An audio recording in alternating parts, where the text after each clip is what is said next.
Dans cet enregistrement, nous allons examiner une question précise concernant la prière islamique, la salat ibrahimiyya, la prière sur le prophète, que l'on récite après le tashahhud. Est-elle obligatoire, sunna ou autre chose?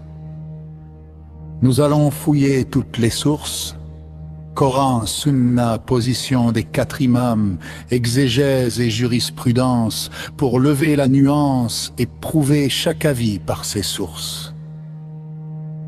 Commençons par les sources fondamentales. 2 textes principaux servent de base à cette question. Première source, le verset coranique. Allah dit dans le Coran: certes, Allah et ses anges prient sur le prophète. Ô vous qui croyez, priez sur lui et adressez-lui salutations. Ce verset établit le principe général selon lequel il est ordonné aux croyants de prier sur le prophète. Mais il ne précise ni le moment, ni l'endroit où cela doit être fait, ni son statut dans la prière. Deuxième source, la sunna. De nombreux hadiths rapportent que les compagnons ont demandé au prophète, paix et salut sur lui, comment ils devaient prier sur lui. Le plus célèbre est celui de Ka'b ibn Ujra, qu'Allah l'agrée. Le prophète a enseigné: dites: ô Allah, prie sur Mohammed et sur la famille de Mohammed, comme tu as prié sur Ibrahim et sur la famille d'Ibrahim, et bénis Mohammed et la famille de Mohammed, comme tu as béni Ibrahim et la famille d'Ibrahim. À travers les mondes, tu es certes digne de louange et glorieux. C'est le texte même de la salat ibrahimiyya.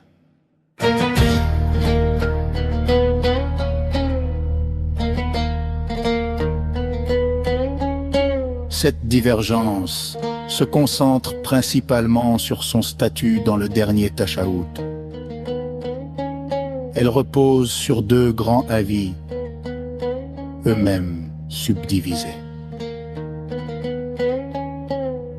Premier avis, la salat ibrahimiyya est une sunna, c'est-à-dire recommandée et non obligatoire. C'est la position majoritaire. Ses partisans sont les écoles hanafite et malikite, ainsi qu'une version de l'école hanbalite. C'est également l'avis préféré par des savants contemporains comme Ibn Uthaymin. Leurs preuves sont au nombre de 3 premières preuves. Lorsque le prophète a enseigné la prière à un homme qui priait mal, le célèbre hadith de mauvais prieur, il a énuméré les actes obligatoires de la prière sans mentionner la prière sur lui. Deuxième preuve, la formulation de la demande des compagnons indique qu'il cherchait à connaître la manière et non le statut obligatoire de l'acte. Le prophète a répondu en leur apprenant la méthode. Troisième preuve, le verset coranique ordonne la prière sur le prophète de manière générale, sans spécifier qu'elle est un pilier et un rukn, ou une obligation, un wajib, dans la prière. Deuxième avis, la salat ibrahimiyya est obligatoire. Cet avis se décline en 2 sous-avis. Premier sous-avis, elle est un pilier, un rukn. Cela signifie que la prière est invalide si elle est omise, même par oubli. Ses partisans sont l'école chaféite et une version de l'école hanbalite. C'est la position la plus célèbre chez la hanbalite. Leur argument principal est que l'ordre du prophète, lorsqu'il a dit « dites » implique l'obligation, et en fait un pilier.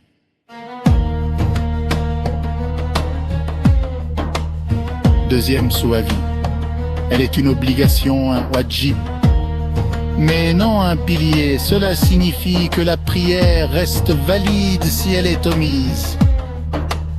Mais l'omission doit être compensée par une prosternation d'oubli. Le suju as-sahou.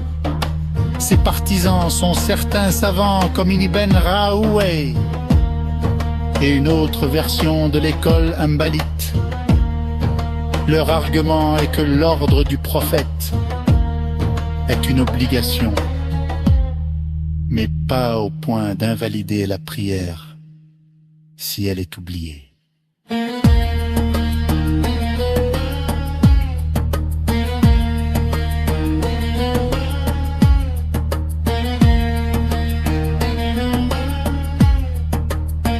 Tous les savants s'accordent sur un point essentiel. L'essentiel de la salat ibrahimiya réside dans la formule minimale Allahumma salli ala Muhammad. Oh Allah, prie sur Mohammed. Le reste de la formule qui mentionne Ibrahim et la famille est une perfection.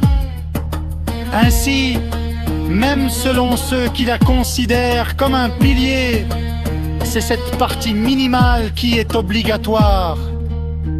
Le reste de la formule est recommandé. Voici l'Yamen Nabi Koyadif, là les positions éclairées. L'école Anafipek considère la salat ibrahimiya Tolum Sunna. Recommandé dans les paliers des charous, son omission d'Herbanik, poil de prière dans les poiliers des charous.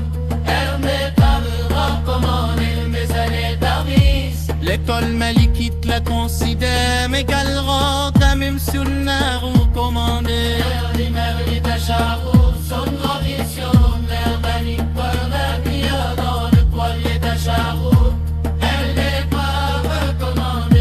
L'école chauffeurite la considère comme un pilier. Maintenant dans le permis de Charout, son omission pour la prière est valide dans le poilier de Charout. Elle est recommandée. C'est une sunna.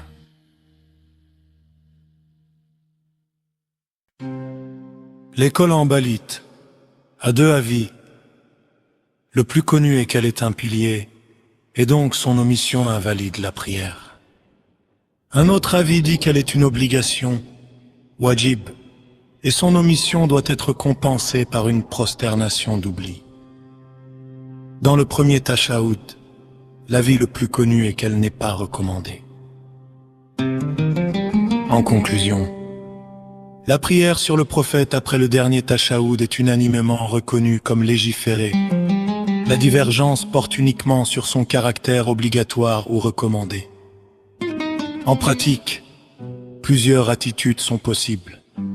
Si vous suivez l'avis des écoles hanafites ou malikites, vous pouvez considérer votre prière comme valide même sans la salat ibrahimiya.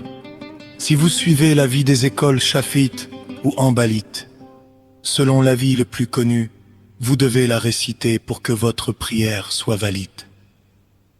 Il est donc prudent, pour s'acquitter de son devoir selon tous les avis, de toujours réciter la salat ibrahimiya dans le dernier tashaoud. Au minimum, on peut dire Allahumma salli ala Muhammad. Et pour ceux qui suivent l'avis de sa recommandation, la réciter reste une sunna hautement méritoire. Ainsi, chaque fidèle peut suivre l'avis de son école ou de sa conviction, sans que cela n'affecte la validité de sa prière selon l'avis qu'il a choisi. Allah, c'est mieux.